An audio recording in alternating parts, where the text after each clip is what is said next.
Okay, again, thank you so much for joining me. I hope all the episodes have been helpful in your wedding photography planning and just your planning in general. So today I'm going to be continuing on 10 wedding photography tips, and this is 10 wedding photography tips, part 3. Welcome to I'll Be There For You, the podcast that helps couples with their wedding photography planning with me, William of William Adwin Photography. I have photographed several hundred weddings throughout the years, and I wanted to bring all of that experience to you. So take a listen, make sure to follow, and thank you for stopping by. Okay, I hope everyone is doing well and you're making progress with your wedding planning and your photography planning and all of that good stuff.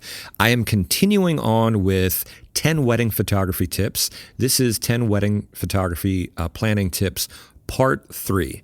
Now, some of these are smaller tips, some of them are bigger, and some things to take into consideration are so substantial that they have had their own episodes already on my podcast. But I did want to kind of group these 3 episodes in a row that each had 10 wedding photography tips. And I have a lot more and I will be doing more, but I am also going to go back to having an episode where there's just one topic and it kind of needs to be explored more. So I did talk about how to find your photographer, talked about the wedding photography timeline. Those were their own episodes. But this is going to be another 10, relatively speaking, smaller tips. Some of them are smaller in and of themselves, but some of them are bigger things to think about. So let's dive right in. So number 1, this is a little more minor, however, also something to take into consideration. Do you wear glasses? And if you wear glasses, do your glasses have a lot of glare to them? My glasses that I wear, they have an anti-blue light coating, and because of that, it does have like a glare to it. It also slightly changes the color of the lenses. So it's not just very clear. So it's not ideal for actually having my picture taken unless you're really careful with lighting and the position of kind of the way you are positioned in terms of where the photographer is shooting from. So if your glasses are especially glary, you might want to think about either getting different glasses for the wedding day or contacts, and whatever really works best for you. Now, a photographer can edit out glare. However, they can only do that to a certain degree. It kind of depends where the glare is on the glasses and how substantial it is. So if there's a little bit of glare on the sides, that's not so much of a big deal. But if there's so much glare that's actually blocking your eyes, there's really no way to edit that because we would need your eyes to edit in. And also, as a photographer, I really want to always try to get as much right in camera as I can so that, and this will actually be addressed in some of the other things coming up, so that, there's not as much post-production, you can get your pictures faster. And some of the tips I'm going to talk about also just have to do with your experience, so you want to just have a better experience. So think about your glasses, and moving on to number 2. Be careful about any tan lines. If you enjoy being out in the sun, if you like tanning, whatever the case might be aware of your dress and what parts of your body, shoulders, neck, whatever the case might be, that are seen in the dress. And then think about if you are going to the beach, if you are tanning, what you're wearing. And most of the time, the tan lines you would get or what you're wearing is not going to be exactly the same as your dress. So you want to be aware of that. You want to be careful of getting too much of a tan or getting tan lines. If you are using a tanning bed, of course, you can just tan, without any kind of, attire on or a swimsuit on, whatever the case might be. And so that's not so much of an issue. But this is more like if you're wearing a top, whether it's a bathing suit or a tank top or even a T-shirt, whatever the case might be, you want to be aware of where you might get a tan line and how that's going to look in the dress. So definitely something to keep aware of. And of course, again, the photographer could edit it. However, again, that's time consuming and in some circumstances might be might be tremendously time consuming depending on a number of different factors and, how much of your skin you can see through the dress and what parts of your body and all that. So really the easiest thing is just to think about any tanning that you might be doing leading up to the wedding day. Okay, so moving on to 3. This is something that I actually didn't think about for quite some time until I had a client that had really bad allergies. That's what I'm going to talk about. So if you have really bad allergies, and I'm talking about like if you're outside, you're a congested mess, you're sneezing, you have runny nose, you've watery eyes and red, itchy eyes, that's obviously not a very good time to be outside having your pictures taken. Maybe not the best time of the year to have your wedding or your engagement session pictures, I should say, and or your engagement session pictures. And some people's allergies are so bad that even if they're inside, even if the wedding is completely inside, at certain times of the year, their allergies still might bother them. So if you're one of those people that has really bad allergies, think about, is there a time of the year where things will be less severe? And this really comes back to not just pictures, but your experience. You don't want to be itching your eyes and sneezing and coughing and all that throughout your wedding day. You want to have a great experience. So think about your allergies if you do have them pretty much in a more severe way. Okay, moving on to number 4. This is more for guys. If you have hair on your head, if you have facial hair, and this is kind of what you've had for a while, but you're thinking, you know what, on the wedding day, I think I'm going to shave my head or shave my goatee or mustache or beard and just have a nice clean look, whatever the case might be, I would recommend not doing it shortly before the wedding day because at least my skin, and I'm sure you know your skin, but if your skin is more sensitive like mine is, and your skin isn't used to being shaved on a regular basis, you could get a lot of razor burn, you could get nicks and cuts, and you could have red spots, and it could just be kind of itchy and uncomfortable for you. So if you are going to go to, and I still remember when I first started shaving my head, when I first started doing it, my scalp was not used to it at all. And it took some time for my skin to get used to it. And I just had like red spots and it was uncomfortable. So if you're going that route, and the same could hold true if you've had facial hair for a while and you're looking to shave it off, do that well before the wedding day so that your skin can get used to it if you have sensitive skin. If you know that your skin is completely fine, isn't going to be bothered, that's okay. But this is one of the things that not everyone thinks about. So if you've got sensitive skin and you're trying to mix it up a little bit and have a nice clean look for the wedding day, just make sure to start shaving and kind of conditioning your skin well before the wedding day. Okay, moving on to number 5. Think about the sunset time on your wedding day. Now, this is a little bit more of a substantial tip because I've already had consultations and the couple is getting married in a time of the year when, we're going to be changing the clocks. And in a matter of one day, you're losing an hour of daylight. So this couple in particular, they did not want to do a first look, which is totally fine. And they were thinking of having their ceremony at a certain time. And then they're like, we could have pictures of me and my fiance and family and wedding party after. And I asked them if they envisioned on having their wedding party pictures and couples portraits and family pictures outside. And they're like, yes. And I was just like, well, just keep in mind that at this time of the year, sunset is going to be at X time.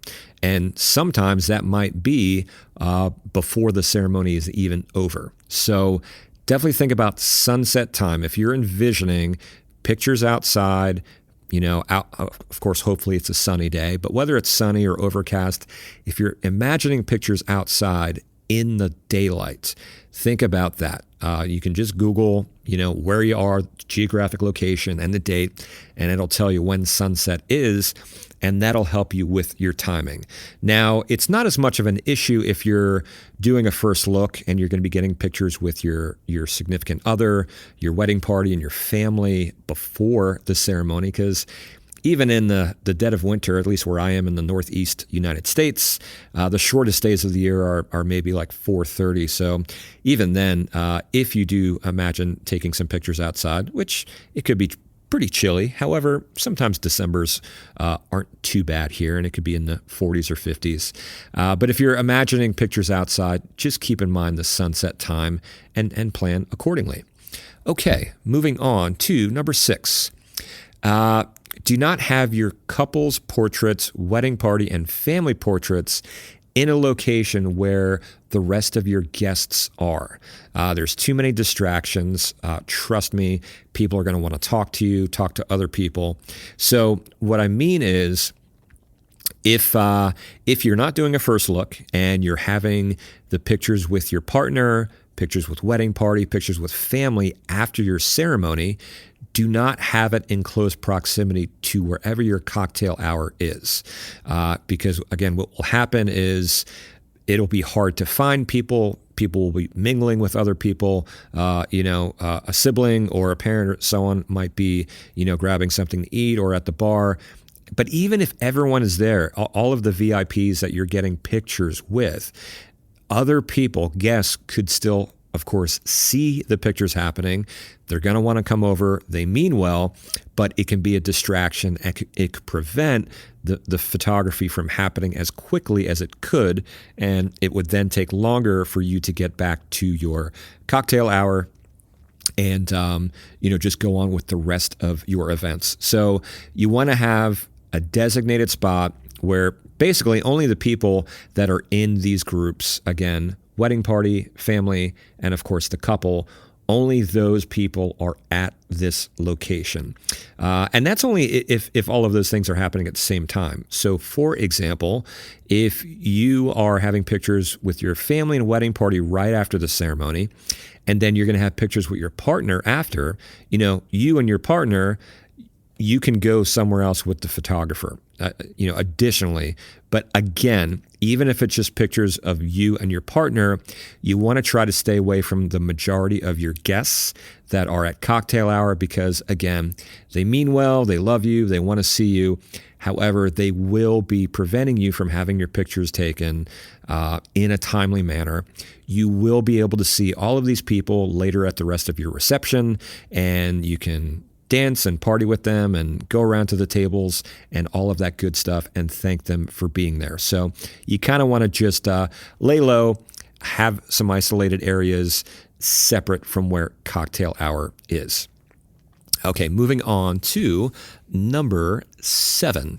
Think about accessibility on the sides of your ceremony space for your photographer and for your videographer, but also just for your guests in general.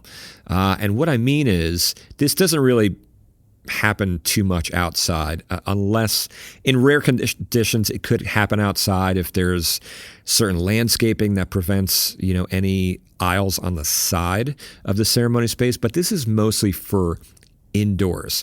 And so what I mean is, what could happen is a venue sets up a ceremony space, and there's a center aisle for you to process and recess through.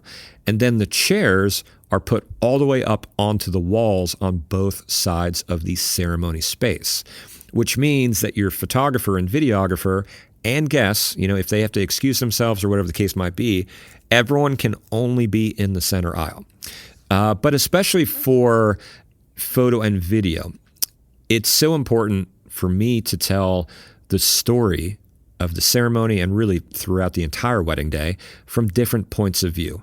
I would never just stand in the center of the aisle and take pictures of everything because, for example, while I can get the couple looking at each other, what I can't get is one of them looking directly at the other. So if I shoot from the side during the vows or something like that, I can completely get the bride's facial expressions. I could get the groom's facial expressions, or bride and bride, groom and groom, whatever the case might be.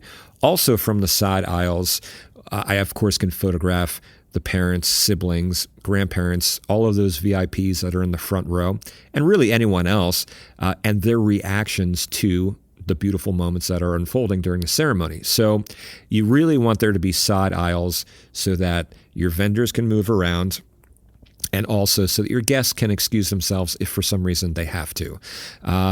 If I want to shoot from a different perspective. If there's only a center aisle, I have to walk down the center aisle and then walk in front of guests, which I'd really rather not do.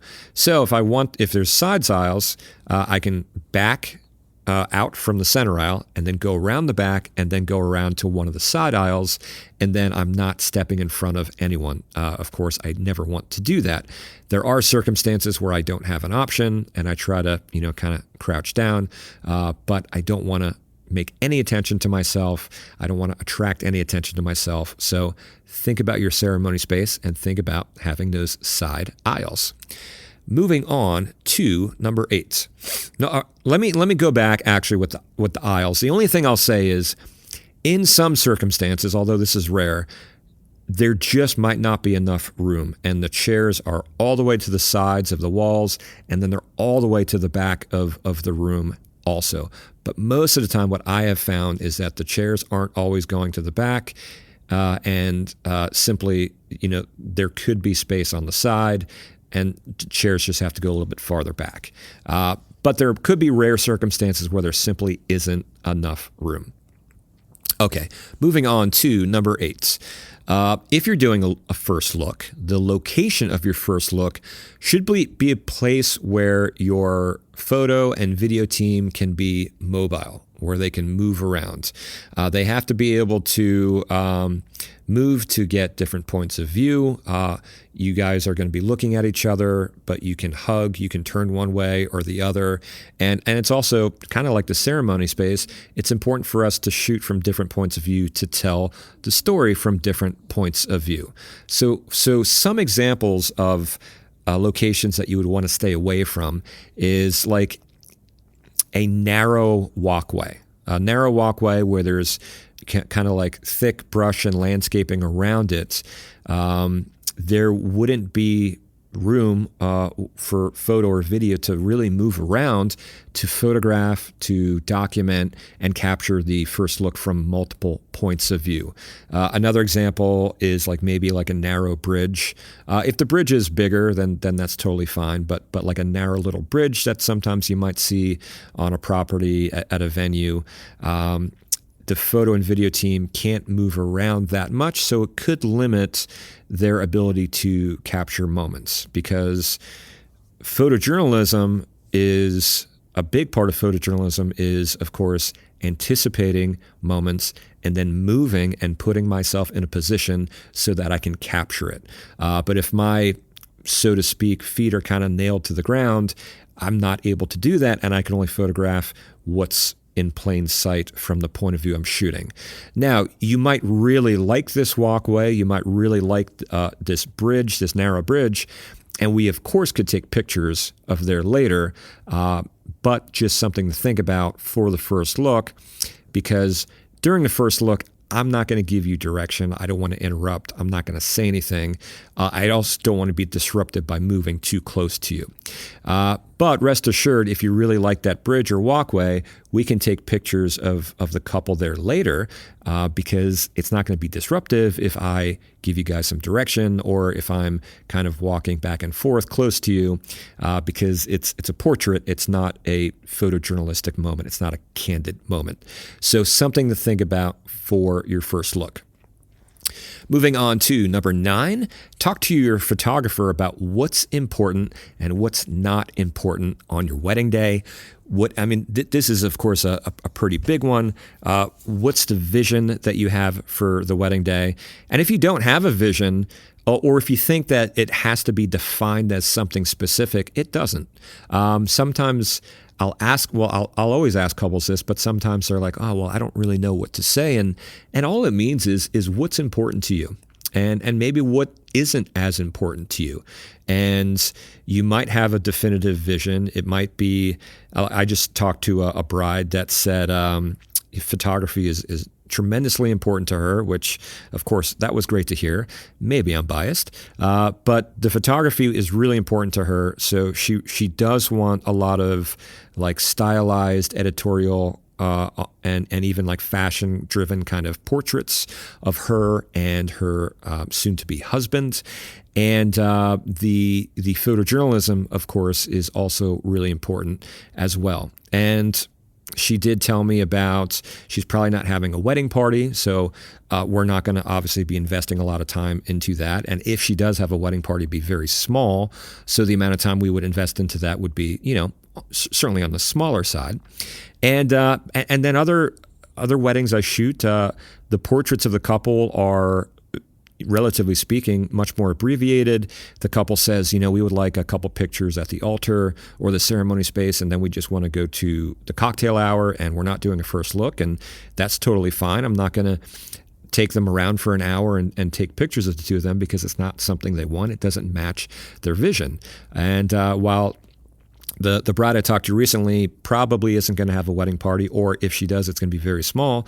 I've also photographed weddings where there's 16 bridesmaids, or even 16 or 18 groomsmen. So we're obviously going to invest a lot more time into that. So your photographer should certainly ask, but if they're not asking, let them know. Let them know what's important about your wedding day. But I'll also say, if your photographer never really asks about like your vision, what's important to you, what's not, that might be a red flag, because that's just one of the most important things. It doesn't matter who the photographer is in terms of how good they are.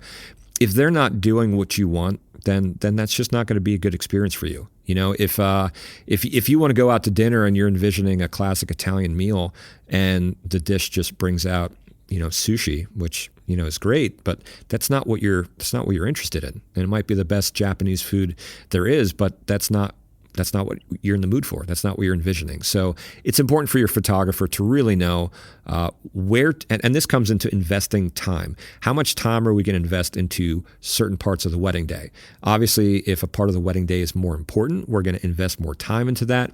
If there's more people involved, for example, wedding party, family, I have photographed family for 10 minutes, and I have photographed family members for an hour, and everything in between. Usually it's around 30 minutes, but it does vary. And I'm never going to tell a couple that we can't take as much time taking pictures of family. And I'm also never going to tell a couple, no, we should spend more time, because again, it's really their wedding day and it's what they envision. And I'm providing a service. I'm not just taking pictures. I'm also providing a service. So talk to your photographer about that. Very important.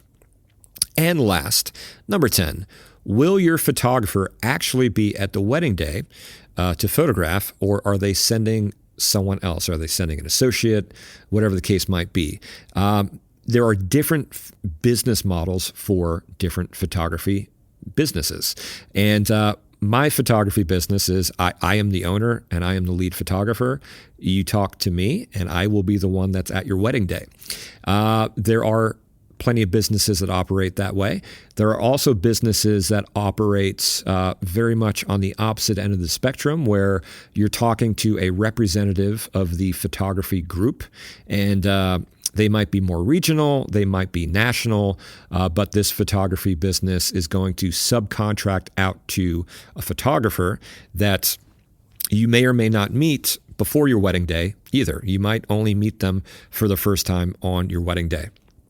And so you have to think about, is that something that you want? And this isn't an issue of it being right or wrong, because there are a lot of couples that hire a photography group, and that's their approach to wedding photography. If you are looking for something more personalized, more individualized, and just an overall just an ability to create more of an experience because you're directly working with that lead photographer, then you're going to want to hire a business that is just run by that one person.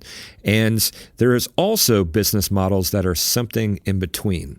Now, there are businesses that they have like a lead photographer, or maybe it's a husband-wife team, and they're able to take more than one wedding day. They're able to shoot more than one wedding on a given wedding date. And they also might have some associates, as they call them. So there might be a husband-wife team, and then they also have 4 associate photographers. So really, they could shoot 6 weddings on one given Saturday, for example. Or maybe the husband-wife shoots together, and then there's 4 associates, whatever the case might be. But just keep in mind that there are different business models, and make sure that you know what kind of business model you want to work with, and that you are very clear on the business model of any photographer that you're making an inquiry with. I will say because I actually get to see this from a kind of behind the scenes standpoint, when it comes to associates, some businesses have regular associates. So they have trained these associates in how they photograph. They've trained these associates in the experience and the service they provide.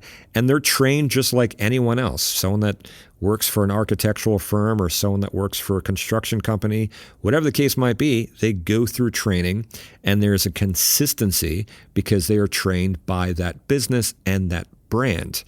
However, sometimes there are photographers that say, oh, yeah, I have an associate, but you don't know who the associate is. And honestly, neither does the photographer. And what the photographer does, and sometimes this is the case, relatively speaking, it's kind of last minute, and they will post on a Facebook photography group, a private Facebook photography group, and say, hey, I need an associate shooter for this day.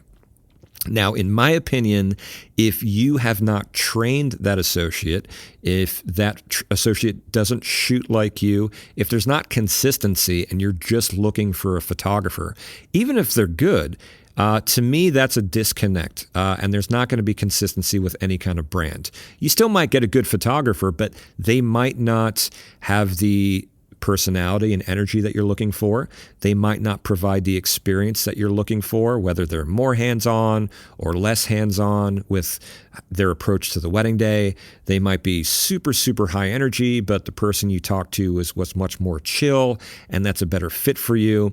And then ultimately, while the photography might be good, it might be photographed in a different style than what you're used to. So if you do come across a company that has associates, again, associates can be completely fine, but just make sure that, in my opinion, make sure that the associates should be a regular part of that business. So they should be trained by the lead photographers and trained by the business owners. Otherwise, it's a bit of a luck of the draw as to, who you're going to get. I will also say, in terms of the photography groups, I'll be honest, when I first started shooting weddings, I shot for a large photography group that was national. They have like 60 markets, 65, 70 markets maybe across the entire United States. It was good for me to be able to start shooting a lot of weddings. But of course, ultimately, I wanted to, have my own business and have more direct communication with couples and be able to create a great experience. And again, there's a lot more to taking a picture than just pushing the shutter. There's most of my job actually doesn't even have to do with actually taking a picture. There's so much planning beforehand, and there's so much to really take into consideration as compared to just kind of showing up on the wedding day. And when I photographed for this photography group, that's what I did. I didn't know these couples, and I just showed up on the wedding day. I was not involved with the planning. I wasn't involved with anything. I just showed up on the wedding day, and I shot the wedding. Now, of course, I did a good job, and I certainly like to think that I even all those years ago, I was a good, solid photographer. I will say, though, the people I worked with, again, it was kind of a luck of the draw. There are photographers and videographers that will work for a photography or videography group that is, more large scale, and some of them are very good. However, some of them might not be as good, and of course that happens with any kind of business. But the main difference is, if someone has their own business and they're new and they're not that good, they're still invested in the business because it's their business. But with a large group and they're subcontracting out photographers and videographers, what could happen sometimes, and again, I want to be very clear that you could find a good photographer or videographer. However, you could also have a bad experience. And I would encourage you to read reviews for large photography groups. And I think you'll see there is a difference. Because some of the subcontractors that work for these large photography groups, it's not their business and their name isn't on the line. They simply just aren't as invested. So you want to think about that. Do you want someone that's invested in their business and invested in you, or do you want someone that it's more just, I'm not that committed to this, and I just punch in and punch out and just get a little bit of a paycheck. So I just want to be honest and say that that's kind of what the behind the scenes are like. I would recommend hiring a photographer, and when you're talking to them, they are the lead photographer and they're the one shooting at your wedding, or a photography business that has designated associates that have been trained by the lead photographer. And I've even thought about adding associates as well. But I would never do that until I train them and they consistently can shoot in a style that I shoot and consistently carry themselves the way I do. And everything I'm talking about in these podcasts, which a lot of it is, most of it's not about shutter speed. Actually, none of it's about shutter speed or composition. It's about all the things outside of the camera body and outside of the equipment that has to do with photography. I would have to train my associates to understand all of that for me to put my brand on it and for me to be confident that they're going to, do a great job. So again, my recommendation, hire a photographer that is, it's just individually run, or a husband-wife team, or husband-husband team, wife-wife team, whatever the case might be, or a small business that has designated associates that are trained. Okay, so that is the top 10. And I hope this was informative. And I think my next episode, I'm going to talk about wedding shows and kind of everything that is involved with a wedding show, and what some people call them expos, wedding expos, whatever the case might be. So I think that's going to be the next episode. But again, thank you for tuning in. Make sure to like, make sure to follow, share with someone planning their wedding.